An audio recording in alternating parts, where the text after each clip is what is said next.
Whispers in the wallpaper. The old Victorian house on Elm Street had stood empty for decades, its gingerbread trim sagging like the ribs of a forgotten corpse. Sarah inherited it from her great-aunt, a reclusive woman who died alone in the attic, clutching a faded photograph of a family that never existed. "It's a steal," the realtor had said, her smile too tight. "Just needs a little love."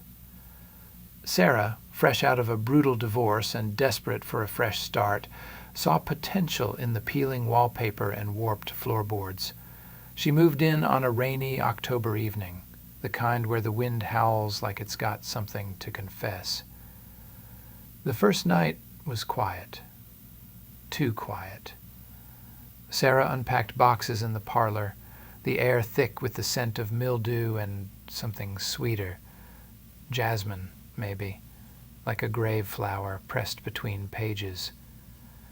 She hung a single bulb from the ceiling, its weak light casting shadows that danced like fingers across the walls. As she nailed a curtain rod into the plaster, her hammer struck something hollow. Thump. Not wood. Bone? She laughed it off, blaming the wine she'd cracked open to celebrate her solitude. Sleep came fitfully in the master bedroom upstairs. The bed frame creaked under her weight, but it wasn't the house settling. It was breathing. Shallow, ragged breaths, sinking with her own. She bolted upright at 3:17 a.m., heart pounding, and flicked on the bedside lamp. Nothing.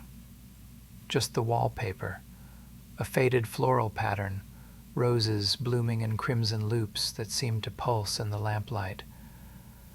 She traced one with her finger, feeling the paper give way like skin under pressure. Beneath it, etched into the plaster, were words, "Stay." Morning brought clarity, or so she thought. Sunlight flooded the rooms, turning dust motes into glittering confetti. Sarah spent the day scraping the parlor wallpaper, revealing layer after layer of history. Yellowed newsprint from 1923, a child's crayon scribbles of stick figures with no faces, and then, deeper still, a photograph glued flat. A woman in a high-necked dress, her eyes hollowed out with ink. Sarah's stomach twisted. It looked like her. Same sharp jaw, same dark curls. She peeled it away and burned it in the backyard fire pit, watching the edges curl black. "Old houses have stories," she muttered, echoing her aunt's letters.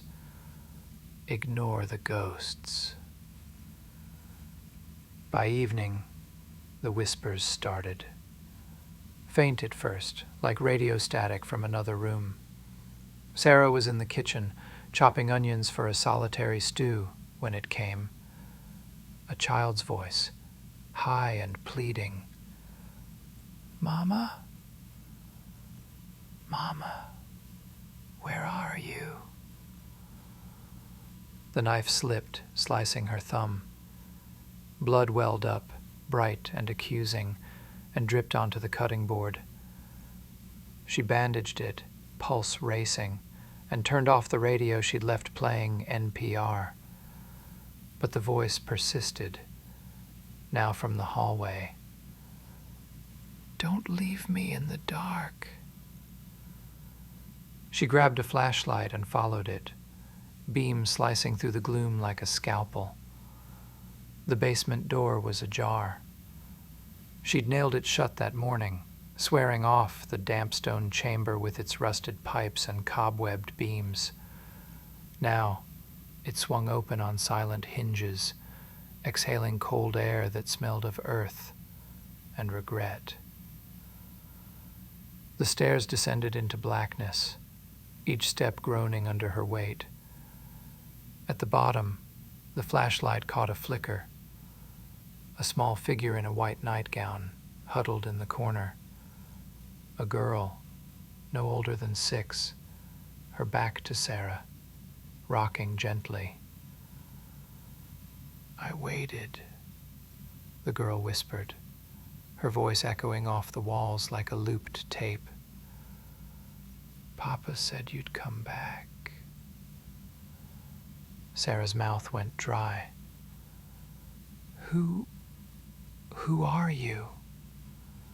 She stepped closer, the beam trembling in her grip. The girl turned, slow as a doll on rusted strings. Her face was Sarah's, adult Sarah, but decayed, cheeks sunken, eyes milky white and weeping, something viscous, like tears of oil. "I'm you," it said, lips peeling back in a smile that revealed teeth filed to points. "The part you left behind." She ran. Up the stairs, slamming the door, barricading it with a chair that skittered away like it had legs.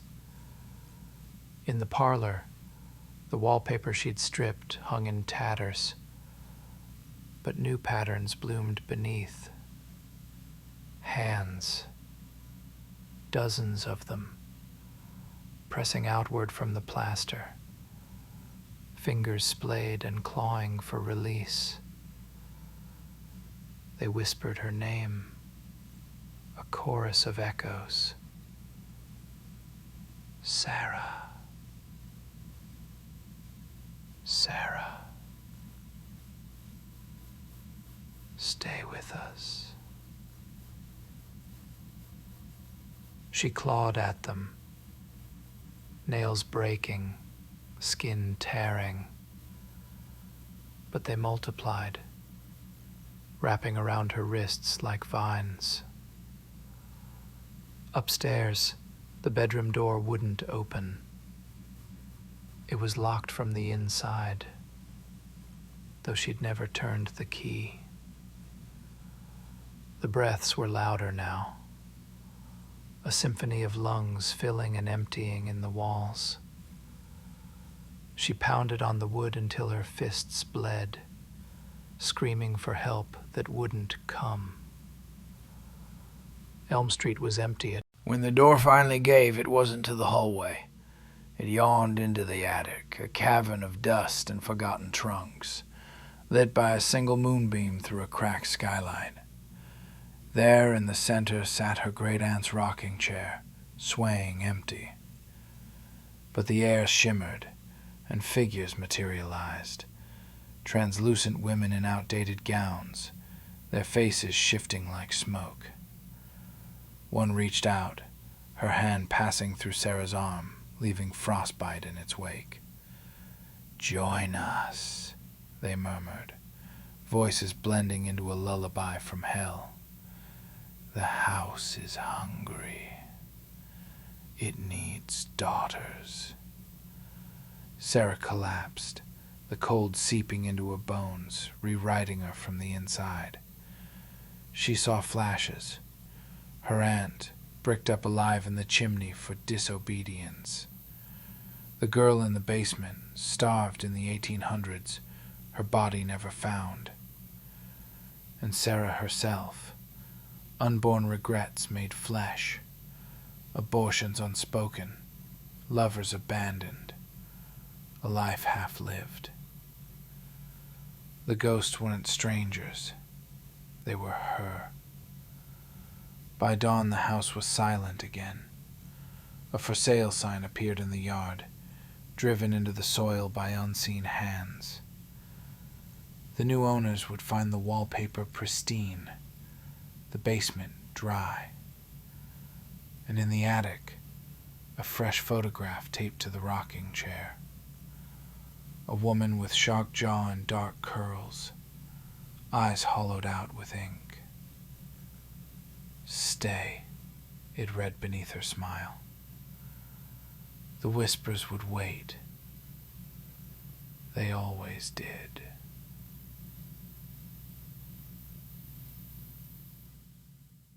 .3 seconds fast.